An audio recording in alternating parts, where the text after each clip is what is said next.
আসার কোনো দরকার নেই, টাকা ফেরত পেয়ে যাবেন। বাংলাদেশি ব্যবসায়ীদের সাফ ভাষায় জানালো বিধাননগর মেলা। বিধাননগর মেলায় বাংলাদেশি ব্যবসায়ীরা মূলত বাংলাদেশি শাড়ির সম্ভার নিয়ে আসেন।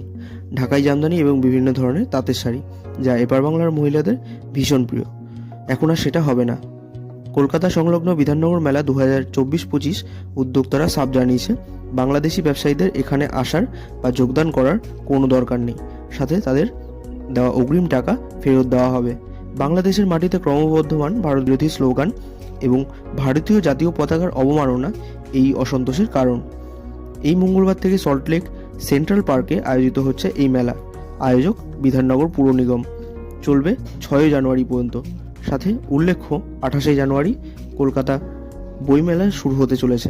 এবার সেখানেও কোনো বাংলাদেশি প্রতিনিধিত্ব থাকবে না বলে জানা গিয়েছে।